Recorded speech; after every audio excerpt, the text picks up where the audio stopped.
तो last class हम लोगों ने क्या पढ़ा था, काइनेमेटिक्स इक्वेशन, फिजिक्स में काइनेमेटिक्स इक्वेशन का डेरिवेशन किया था बाय यूजिंग कैलकुलस मेथड। ठीक है, आज हम सीखेंगे मोशन अंडर ग्रेविटी।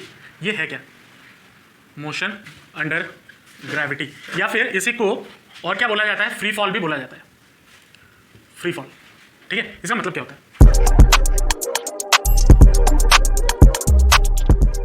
मान लो जैसे ये पेन है, ठीक है, मैं एक सर्टन हाइट से, इसको मत गिरा, हाँ, मान लो ये पेन है, इसको इस हाइट से मैं नीचे गिराता हूँ, कहाँ गया, नीचे गया, क्यों, ड्यू टू ग्रेविटेशनल पुल, अर्थ का ग्रेविटेशनल फोर्स है जिसकी वजह से वो खींच रहा है। अब ये जो फोर्स से नीचे गया तो उसका कुछ एक्सेलरेशन भी होगा, क्योंकि मैं जब यहाँ से छोड़ा उसका वेलोसिटी क्या है, 0।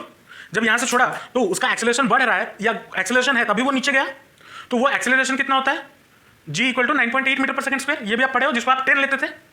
लेकिन अब यहाँ पे ये चीज़ तो बचपन में पढ़े हुए, लेकिन अब यहाँ पे थोड़ा, अब 11th क्लास में आ गया हो तो बड़े हो गए, थोड़ा दिमाग लगाएंगे यहाँ पे। मैं अगर इस घर के छत पे चले जाऊँ और वहाँ से ये पेन फेंकूँ, नीचे गिरेगा, कोई प्रॉब्लम नहीं है। क्या बोला था, अगर मैं इस घर के छत मतलब सेकंड फ्लोर पे चला जाऊँ और छोड़ूँ तब भी ये पेन नीचे ही आएगा, हवा में तो नहीं चला जाएगा ना, नीचे ही आएगा। अब अगर मैं, हमारा राउरकेला में कौन सा सबसे बड़ा बिल्डिंग है, पानी टंकी, इधर है ना पानी टंकी, जानना, देखियो NIT के अंदर देखो सबसे बड़ा वाला पानी का टंकी है, नहीं देखो, चलो पानी टंकी के ऊपर अगर चला जाऊँ, मतलब ये वाला नहीं, जो बड़े बड़े टावर्स होते हैं म्युनिसिपलिटी का जो टंकी होता है, उसके ऊपर चला जाऊँ, उसके ऊपर से पेन फेंकूँ या फिर कोई भी पत्थर फेंकूँ तब भी वो नीचे आएगा, गिरेगा। अब सोचो मैं माउंट एवरेस्ट के ऊपर चला जाऊँ, वो भी तो अर्थ के सरफेस के ऊपर ही है, तो माउंट एवरेस्ट के ऊपर चला जाऊँ और पेन को फेंकूँ, आपको दिखेगा भी नहीं पेन कहाँ उड़ के चला गया होगा। हमेशा ग्रेविटी नीचे नहीं खींचता, मतलब जैसे जैसे आप अर्थ के सरफेस से ऊपर जाते हो ना, मतलब हाइट बढ़ाते रहते हो, तो ग्रेविटेशनल फोर्स जो होता है वो वीक होते लगता है। ठीक है, इसको हम ग्रेविटेशन चैप्टर में भी डिटेल में पढ़ेंगे, लेकिन अभी के लिए हमें क्या चाहिए, हम क्या जानना चाहते हैं, हम जो ये अभी जो बात कर रहे हैं आज की क्लास में जो बात करेंगे, हम यहाँ पे ये बात करेंगे जो ऑब्जेक्ट हम यूज कर रहे हैं या जो ऑब्जेक्ट को नीचे फेंका जा रहा है वो अर्थ के सरफेस से नजदीक है। अब अर्थ के सरफेस में नजदीक कब बोल सकते हैं, ये वाला हाइट अर्थ के नजदीक है, लेकिन अगर मैं 10 माले बिल्डिंग के ऊपर चला जाऊं वो भी अर्थ के नजदीक ही है। मैं किसके साथ कंपेयर कर रहा हूं, मैं कंपेयर कर रहा हूं माउंट एवरेस्ट के साथ, ठीक है ना। तो यहां पे कंपैरिजन आ जाता है। तो इससे हमें क्या पता चलता है कि अगर हम अर्थ मतलब हाइट बढ़ाते हुए जाएं तब हो सकता है ग्रेविटेशन उस पर एक्ट ना करे या फिर ग्रेविटेशन वो अलग हो जाए, जो कि हम पढ़ेंगे आगे। लेकिन अभी के लिए हम जो आज की क्लास में जो बात करेंगे वो इस पे बात करेंगे, जो ग्रेविटेशनल फॉल होगा या फ्री फॉल होगा, वहां जो ऑब्जेक्ट होगा, the object will be near the surface of earth के सरफेस के आसपास ही होगा, पास ही होगा, ताकि जब गिरे तब कोई उसमें चेंजेस ना हो, ग्रेविटी में चेंज ना हो, एक्सेलरेशन में चेंज ना हो। अब एटमॉस्फेयर में एयर भी है, अगर मैं बहुत दूर ले जाऊं, बहुत ऊपर ले जाऊं, तो उस एयर के फ्लो में अगर आप देखोगे, अगर रास्ते में जा रहे हो, अगर मतलब हवा चल रहा है, रास्ते में जा रहे हो तो आपको उतना पता नहीं चलता, लेकिन घर के छत के ऊपर चले जाओ तो आपको हवा हो रहा है, आपको पता चलता है, फील होता है ना। वैसे ही अगर मैं हाइट बढ़ाते हुए जाऊं, जो एयर का फ्लो है वो भी बढ़ने लगता है या प्रेशर बढ़ने लगता है। तो अगर मैं माउंट एवरेस्ट या 10 माले बिल्डिंग के ऊपर से भी गिरा हूं, हो सकता है उस एयर की वजह से ये उड़ जाए, लेकिन अगर मैं यहां से फेंकूं उस एयर की वजह से ये उड़ेगा नहीं, क्योंकि एयर का रेजिस्टेंस भी होता है। लेकिन अभी के लिए हम एयर का रेजिस्टेंस की बात नहीं करेंगे, ठीक है। हम यहाँ पे क्या किसके बारे में बात नहीं करेंगे, एयर के रेजिस्टेंस के बारे में बात नहीं करेंगे। और यहाँ पे जो कंडीशन है, ऑब्जेक्ट हमारा अर्थ के सरफेस से पास है, ठीक है। और यहाँ पे हमें ये भी पता है G = क्या होता है, 9.8 मीटर पर सेकेंड स्क्वायर, ये होता है, ठीक है। और ये कब होता है, जब हम अर्थ के पास हो, नियर द सरफेस। क्योंकि अगर हम हाइट बढ़ाएंगे, जैसे आगे चैप्टर्स में आप पढ़ोगे, जैसे हम हाइट बढ़ाएंगे तो आपका जी भी चेंज होने लगता है। और अगर अर्थ के अंदर में गड्ढा करते हुए भी जाऊं, ठीक है, बहुत डीप गड्ढा कर दूं, तब भी हमारा ग्रेविटेशन में फर्क पड़ता है, बढ़ते हुए जाता है। वहां पे मैं पढ़ाऊंगा, ठीक है, ग्रेविटेशन चैप्टर में। तो यहां पे हमें ये दो चीजों का ध्यान रखना है। अब हमने काइनेमेटिक्स इक्वेशन में क्या क्या इक्वेशन पढ़ा था, V = U + AT, ठीक है। दूसरा क्या पढ़ा था, S = UT + ½ AT²। और तीसरा क्या इक्वेशन पढ़ा था, V² - U² = 2AS, ये पढ़ा था। अब इधर अगर मैं इस फ्री फॉल की बात करूं, मतलब अगर बॉल को ऊपर से या पेन को ऊपर से नीचे फेंकता हूं, तो उस कंडीशन में भी ये चीजें लागू होंगी, क्योंकि जो एक्सेलरेशन होगा, मतलब जो पेन मैं यहां से छोड़ रहा हूं और नीचे गिरा रहा हूं, जिस एक्सेलरेशन से वो जा रहा है, that is a uniform acceleration. तो मतलब ये सब तीन काइनेमेटिक्स के इक्वेशन फ्री फॉल के केस में भी अप्लाई हो सकते हैं ना। तो फॉर फ्री फॉल ये तीन काइनेमेटिक्स इक्वेशन हमारा किसमें कन्वर्ट हो जाएगा, V will be equal to U + GT, एक जगह पे G लग गया। ये वाला इक्वेशन हमारा क्या बन जाएगा, S will be equal to UT + ½ GT², ये बन जाएगा। और एक V² - U² = 2GS, ये बन जाएगा। तो ये तीन इक्वेशन हमारा फ्री फॉल के अंदर में कंडीशन में ये तीन इक्वेशन आ जाएगा। अब यहाँ पे कुछ चीजें हमें जाननी है। क्या जाननी है, अगर मान लो बॉडी या जो पेन है मैं इसको ऊपर से नीचे फेंक रहा हूँ, मतलब जब body is coming downward, body is moving downward under the influence of gravity, तो उसमें क्या क्या चेंजेस या क्या क्या स्पेसिफिकेशन होने चाहिए या क्या क्या चीजें होती है। तो क्या लिखोगे, when body is falling down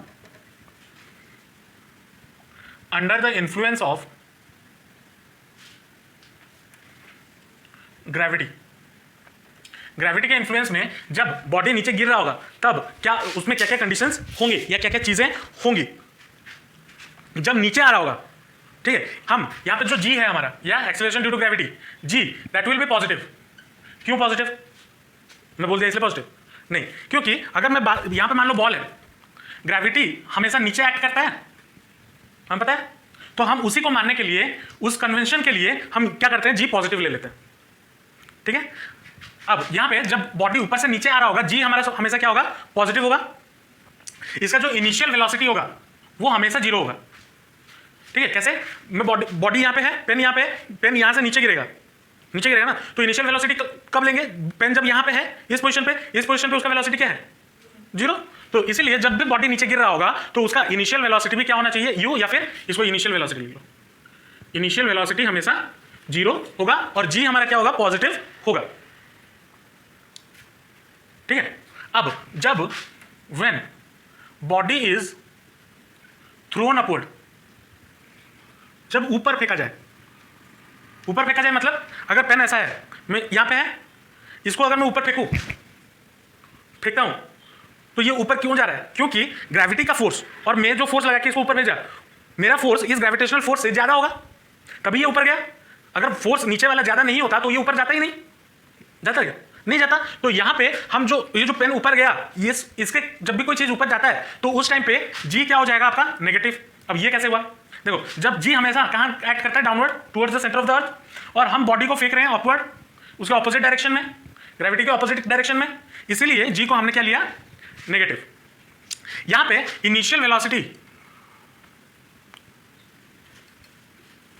कुछ ना कुछ वैल्यू होगा, ठीक है, जीरो नहीं होगा। यहां पे इनिशियल वेलोसिटी जीरो हो रहा था, यहां पे इनिशियल वेलोसिटी जीरो नहीं होगा, ठीक है। यहां पे फाइनल वेलोसिटी जीरो होगा, लेकिन कभी कभी, हमेशा नहीं, तो इसलिए मैं बता भी नहीं रहा हूं, ठीक है। इनिशियल वेलोसिटी क्या होगा, यू होगा, मतलब कुछ एक वैल्यू होगा। अब कुछ और चीजें हैं, अब मान लो एक ये पेन है, ठीक है, मैं यहां पे रखा, इसको ऐसे ऊपर फेंका, ये एक सर्टन हाइट तक गया, फिर नीचे आया, तो ये मैं अगर मान लो जो वेलोसिटी है, जो इनिशियल वेलोसिटी है, मैंने यू दिया, क्या दिया, initial, if initial velocity is you, तो जब मैं इस पेन को ऊपर फेंका, ये एक सर्टेन हाइट तक गया, तो ये कितने हाइट तक पहुंचा वो कैसे कैलकुलेट करें, या फिर maximum height attend by the body, उसका क्या फॉर्मूला है, मैक्सिमम हाइट का,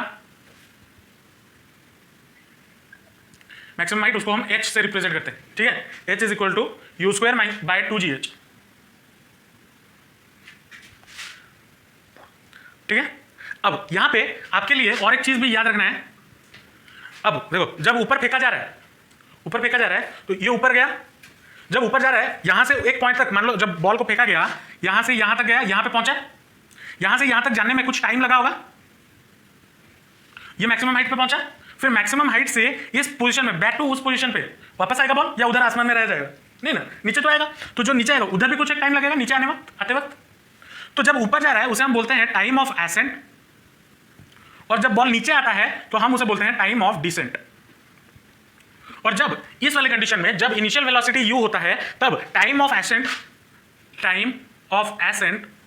is equal to time of descent होता है, ठीक है। Time of ascent is equal to time of descent, और उसका वैल्यू कितना होता है, या फॉर्मूला क्या है उसको निकालने के लिए, u upon g, initial velocity divided by g. अगर कर दें तो मुझे टाइम ऑफ एसेंट और टाइम ऑफ डिसेंट दोनों मिल जाएगा। अब आते हैं तीसरा पॉइंट, टाइम ऑफ फ्लाइट, मतलब जो हवाई जहाज का टाइमिंग जो अनाउंस करता है वो नहीं है ये क्या है। मान लो इस बॉल को यहां से ऊपर फेंका गया, ये ऊपर गया, फिर नीचे आया, तो कितना देर ये बॉल हवा में रहा, उसे बोलते हैं टाइम ऑफ फ्लाइट। ऊपर गया फिर नीचे आया, जितना देर ये हवा में रहा उसे हम बोलते हैं टाइम ऑफ फ्लाइट। अब अगर मैं बोलूं इसका फॉर्मूला बताओ तो बता सकते हो, हाँ, तो टाइम ऑफ फ्लाइट कितना होगा। अब देखो, टाइम ऑफ फ्लाइट मैंने क्या बताया, जितना देर बॉल हवा में या पेन हवा में है, कितना देर है, time of ascent plus time of descent, अगर इन दोनों को ऐड करते हो तो मुझे टाइम ऑफ फ्लाइट मिल जाएगा। तो ये कितना हो जाएगा, that will be equal to 2u upon g, अब देखो इसका जो चौथा चीज है क्या, मान लो एक बॉडी को ऊपर से नीचे फेंका गया, ठीक है, ऊपर से नीचे फेंका गया, जो फेंका गया उसका फाइनल वेलोसिटी या कितना वो वेलोसिटी से नीचे आएगा वो कैसे निकालें? अगर मतलब velocity of a body when dropped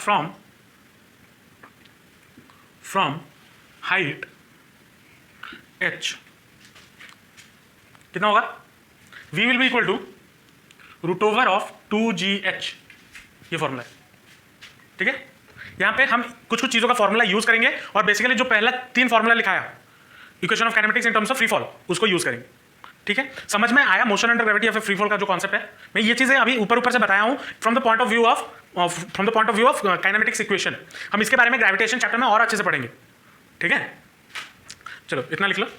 equation क्या बोला है? A ball thrown vertically upward with a speed of 19.6 metre पर second from the tower returns to the earth in 6 second, find the height of the tower.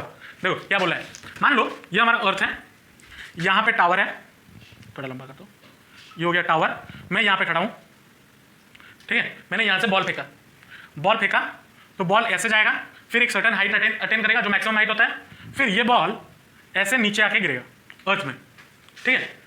ऐसा नहीं कि मैं छत पे खड़ा हूं, फेंका तो छत पे ही आके गिरा, नहीं, छत का जो साइड वाला बाउंड्री होता है उधर खड़ा हूं, उधर से फेंका वो ऊपर गया और नीचे आके गिरा अर्थ पे, जमीन पे आके गिरा। हमें पूछा है ये जो फेंका गया, ठीक है, वो इतने वेलोसिटी से फेंका गया। अब अगर फेंका गया मतलब यहां से फेंका है तो ये इनिशियल वेलोसिटी होगा, तो u इक्वल टू कितना हो गया आपको गिवन है 19.6 मीटर पर सेकेंड, ये आपको गिवन है। उसके बाद क्या बोला, यहां से लेके यहां तक आने में उसे टाइम कितना लगा? 6 second. A ball thrown vertically upward with a speed of 19.6 metre पर second from the tower returns to the earth in 6 second, मतलब यहां से यहां तक आने में उसे कितना टाइम लगा? 6 second. t equal to 6 second, ठीक है। अब टाइम हमारा कितना हो गया? 6 सेकंड। अब हमें कैलकुलेट करना है ये height.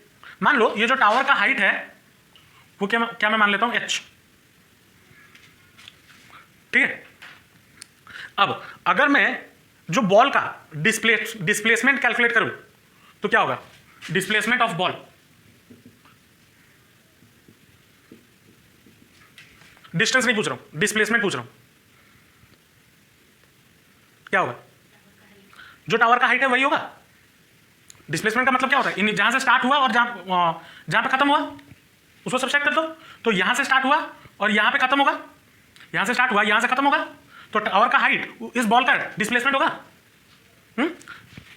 Will be equal to -h। अब यहां पे मैं -h क्यों लिया? हम जनरली हाइट नापते कैसे हैं?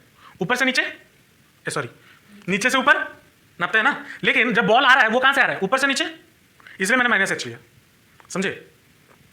अब a कितना है एक्चुअली, या g कितना हो जाएगा? 9.8। पॉजिटिव होगा या नेगेटिव होगा? नेगेटिव होगा ना, क्योंकि बॉल ऊपर फेंका गया।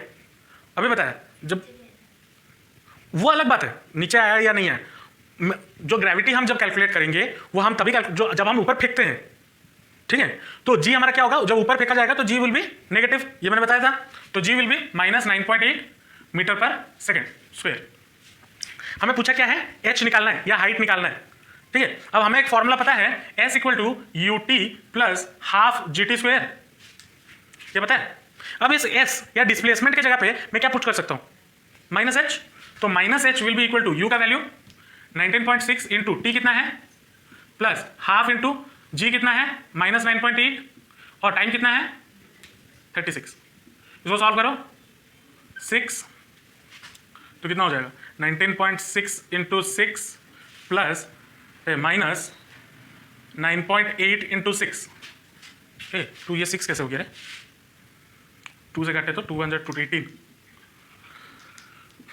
ये होगा। अब देखो इसको सॉल्व करने का आसान सा तरीका है, इसमें से कॉमन क्या जा सकता है? 2 या 9.8, 9.8 इंटू 2 19.6 होता है ना। तो अगर 9.8 कॉमन ले लिया तो 2 बचेगा, 2 इंटू 6 12 माइनस 18 ये होगा, that will be equal to 9.8 into -6 होगा। इसको सॉल्व करो, 8 6 जा 48, 4 9 6 जा 54, 58 मतलब 58.8 विद नेगेटिव साइन, तो negative sign H will be, यहाँ पे भी नेगेटिव साइन है, यहाँ पे भी नेगेटिव साइन है, तो एच विल बी कितना 58.8 मीटर। ये हमारा टावर का हाइट हो गया।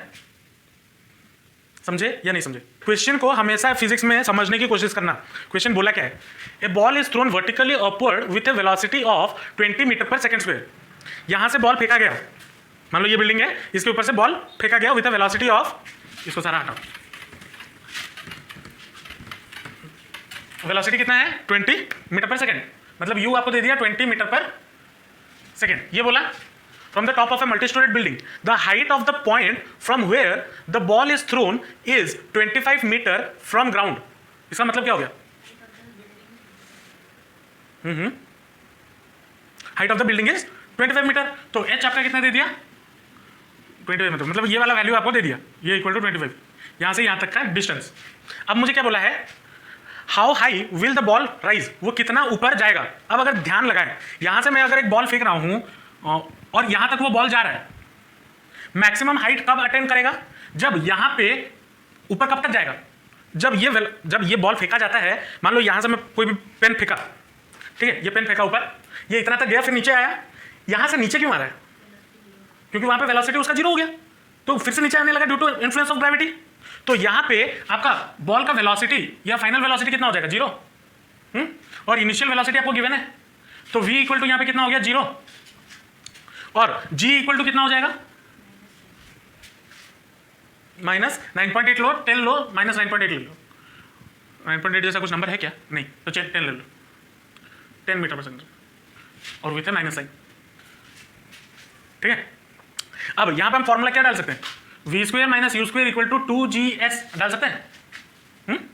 We square minus U square, V कितना है, zero, zero minus U square कितना है 20, मतलब 400 इक्वल टू 2 इंटू जी कितना हो गया, माइनस 10 इंटू एस, ये आ गया, तो S will be equal to minus 400 by minus 20, ये होगा, जीरो से जीरो कैंसिल, 2 ज़ा 4 0 20 मीटर, ये हाइट हुआ।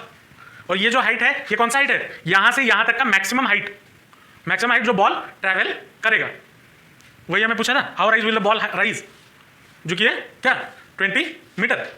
चलो दूसरा चीज क्या बोला है, how long will it be before the ball hits the ground, क्या था क्वेश्चन में, how long will it be before it hits the ground, मतलब यहाँ पे टाइम पूछा है, मतलब कितना टाइम यहां से यहां तक पहुंचने में कितना टाइम लगेगा, before it hits the ground, मतलब बॉल को यहाँ पे छूने से पहले कितना टाइम इसे लगेगा, टाइम निकालना है, ठीक है। तो टाइम के लिए हमारे पास यहाँ पे कौन सा फॉर्मूला यूज करें, s equal to u t plus half a t square, हाँ जी टी स्क्वायर, ये यूज करो, ठीक है। अब एस हमने क्या देखा था इससे पहले वाले क्वेश्चन में, डिस्प्लेसमेंट नेगेटिव होता है, तो यहाँ पे क्या डालेंगे, minus H equal to minus H कितना है 25, तो डायरेक्ट वैल्यू पुट कर रहा हूँ, माइनस 25 इक्वल टू यू कितना होगा 20, टाइम हमें पता नहीं है, टाइम निकालना है, प्लस हाफ जी कितना है माइनस 10 ले लो, और टी का स्क्वायर, ये हो गया।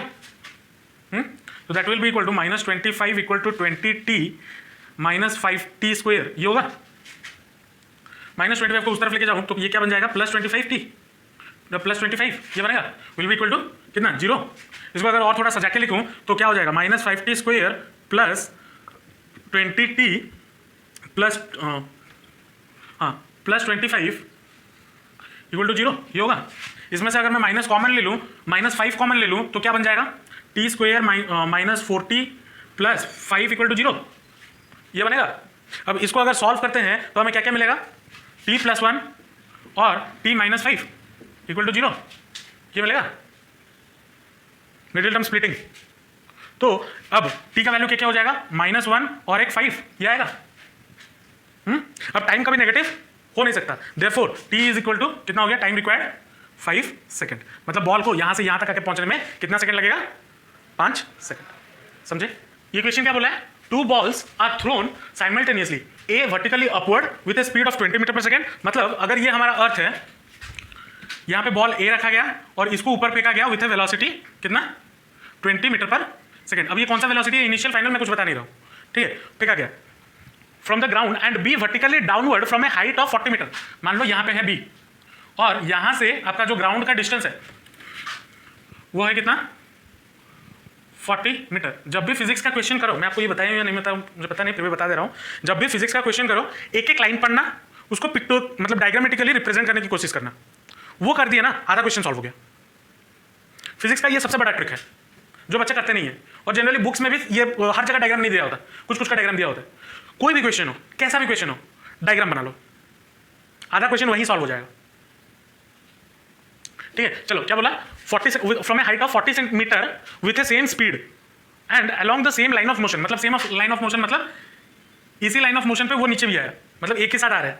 ठीक है, और with a velocity of same speed बोला मतलब 20 मीटर पर सेकेंड पे, ये होगा। अब यहां पे देखो, जब ऊपर से नीचे फेंका जाता है उसके लिए इनिशियल वेलोसिटी क्या है, 20 मीटर पर सेकेंड, और इसके लिए इनिशियल वेलोसिटी से ये ऊपर फेंका गया विथ 20 मीटर पर सेकेंड। यहां से फेंका गया, ऐसा नहीं कि छोड़ा गया, छोड़ा जाना फेंकना अलग अलग चीजें हैं। Be vertically downward from a height of 40 metre with same speed, ये चीज लिख दिया यहां पे, मतलब फेंका गया। ठीक है, छोड़ा गया होता तो लिख देता क्या, ये चीज नहीं दिया होता, vertically downward from a height of 40 metre, उतना ही लिख देता, सेम स्पीड नहीं बोलता। क्वेश्चन के हर वर्ड को समझो। ठीक है, and along the same at what point do the two balls collide, ये पूछा है। ठीक है, मान लो ये एक जब ऊपर फेंका जा रहा है, मान लो ये एक्स डिस्टेंस ट्रैवल किया बॉल, मान लो ये एक मैं हाइपोथेटिकल मानता हूं, मान लो बॉल यहां पे कोलाइड कर रहा है, जो डॉटेड बॉल है, दोनों बॉल यहां पे कोलाइड कर रहा है। ठीक है, जब नीचे से ऊपर फेंका गया तो ये मान लो एक्स डिस्टेंस ट्रैवल किया, तो ये बॉल कितना डिस्टेंस ट्रैवल किया होगा, नहीं, अगर सेम बॉल होता तो सेम टाइम होता, लेकिन दोनों अलग अलग बॉल है। अगर ये एक्स डिस्टेंस ट्रैवल किया तो ये कितना डिस्टेंस ट्रैवल करेगा, ये कितना डिस्टेंस ट्रैवल करेगा नीचे, सीधा सीधी 40 यहां पे है, यहां पे एक्स गया तो ये कितना होगा 40 माइनस एक्स, एक्स माइनस 40 कितनी 40 माइनस एक्स, इतना डिस्टेंस ट्रैवल करेगा। अब बॉल ए के लिए कैलकुलेट करते हैं। ठीक है, फॉर बॉल ए मुझे बेसिकली कैलकुलेट क्या करना है, डिस्टेंस, ये एक्स कैलकुलेट करना है। ठीक है, एक्स कैलकुलेट करने से मुझे क्या मिलेगा, एक्स कैलकुलेट करने से मुझे ये वाला पॉइंट मिल जाएगा, और वही हमें पूछा है। तो फॉर बॉल ए यू कितना हो गया 20 मीटर पर सेकेंड, और जी कितना होगा, बोला है 9.8 लेने के लिए, लेकिन मैं बॉल ए के बारे में बात कर रहा हूं, पॉजिटिव होगा या नेगेटिव होगा, ऊपर फेंका जा रहा है नेगेटिव, तो माइनस 9.8 मीटर पर सेकेंड स्क्वायर, ये होगा। अब एस इक्वल टू क्या होता है formula, UT plus half eighty square या जीटी स्क्वायर, ये होगा। अब एस हमने क्या माना, ये डिस्टेंस एक्स, इसी को माना ना, तो X will be equal to कितना 20t प्लस हाफ इंटू 9.8, तो कितना हो जाएगा 9.8 का आधा 4.9, तो ये हो जाएगा माइनस 4.9 टी स्क्वायर, ये होगा। मान लो ये इक्वेशन 1 हो गया। अब फॉर बॉल बी कैलकुलेट करते हैं। बॉल बी के लिए यू हमारा कितना है 20 मीटर पर सेकेंड, लेकिन यहां पे जी हमारा कितना है माइनस 9.8 या 9.8, ऊपर से फेंका जाना है ना नीचे डाउनवर्ड, तो पॉजिटिव लेंगे। तो वही formula S equal to U T plus half G T square, S equal to इसके लिए डिस्टेंस हमने कितना लिया 40 माइनस एक्स, तो 40 minus X is equal to 20t plus 4.9 T square, ये होगा।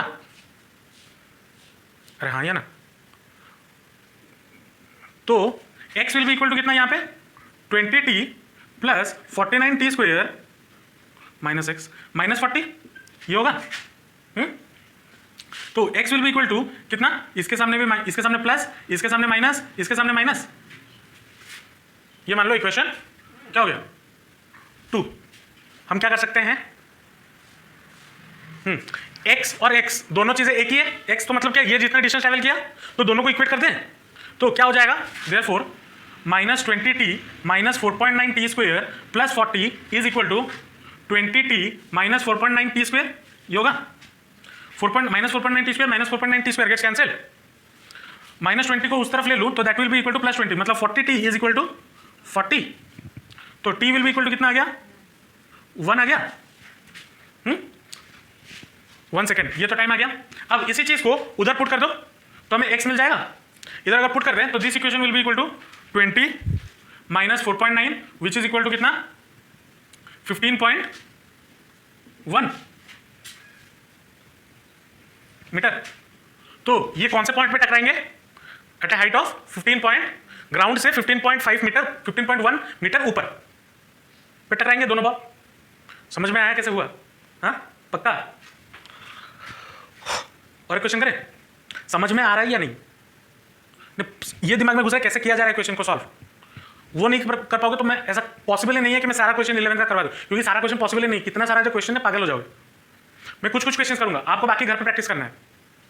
चलो यहाँ पे क्वेश्चन क्या बोला है, a stone falls from a cliff and travels 24.5 metre in the last second before it reaches the ground. ठीक है, at the foot of the cliff find the height of the cliff. मान लो एक पहाड़ है, ठीक है, यहां से पत्थर गिरा तो यहाँ पे इनिशियल वेलोसिटी कितना होगा उसका 0, और जी कितना होगा 9.8 मीटर पर सेकंड स्क्वायर, क्योंकि नीचे आ रहा है ना। मान लो ये आप उसका ग्राउंड है।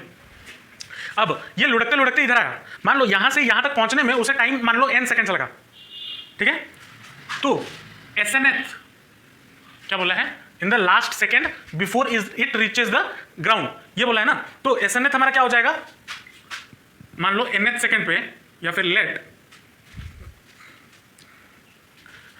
nth second be the last second. तो SNF हमारा कितना हो जाएगा, SNF का फॉर्मूला क्या है याद है,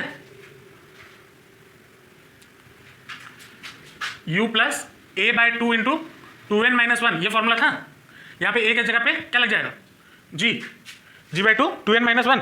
अब SNF हमें कितना गिवन है 24.5 गिवन है ना, उतना डिस्टेंस ट्रैवल किया है। तो 24.5 इक्वल टू u कितना है 0 प्लस g कितना लिया 9.8 बाई 2 इंटू 2n माइनस 1, ये होगा।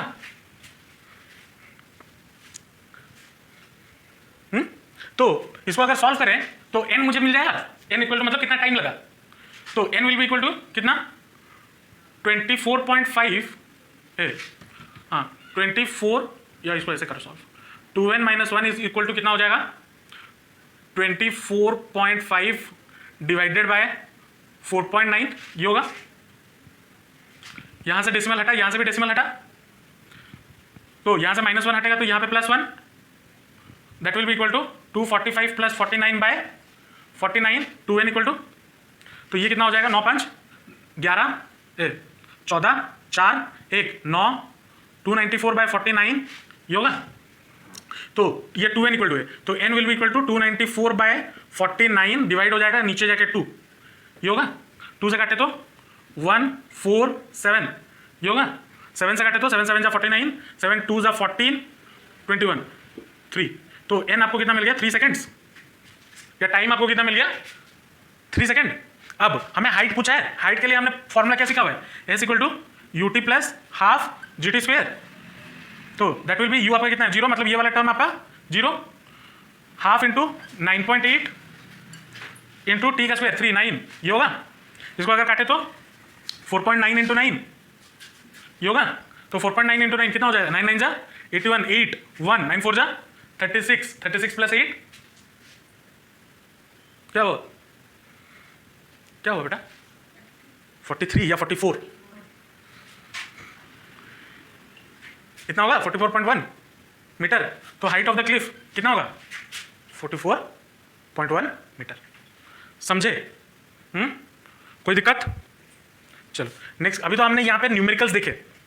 अब फिजिक्स में सबसे बड़ा चीज क्या होता है, हाँ वो तो है, और एक बहुत बड़ा चीज है फिजिक्स में कि आप कोई भी एक पिक्चर को देख के क्या आपको इंफॉर्मेशन मिल रहा है, और वो पिक्चर होता है ग्राफ्स। फिजिक्स में ये भी एक बहुत इंपॉर्टेंट रोल प्ले करता है किसी चीज को बताने के लिए, ठीक है। तो नेक्स्ट क्लास हम ग्राफ्स के बारे में पढ़ेंगे, डिफरेंट टाइप्स ऑफ ग्राफ्स, मतलब काइनेमेटिक्स के डिफरेंट टाइप्स ऑफ ग्राफ्स, कैसे हम उसको पहचान सकते हैं कौन सा क्या ग्राफ है और कौन सा ग्राफ हमें क्या बताना चाहता है, वो हम नेक्स्ट क्लास में पूरा ग्राफ्स के बारे में, इस चैप्टर का ग्राफ्स के बारे में पूरा पढ़ेंगे, ठीक है। चलो मिलते हैं नेक्स्ट क्लास, बाय बाय।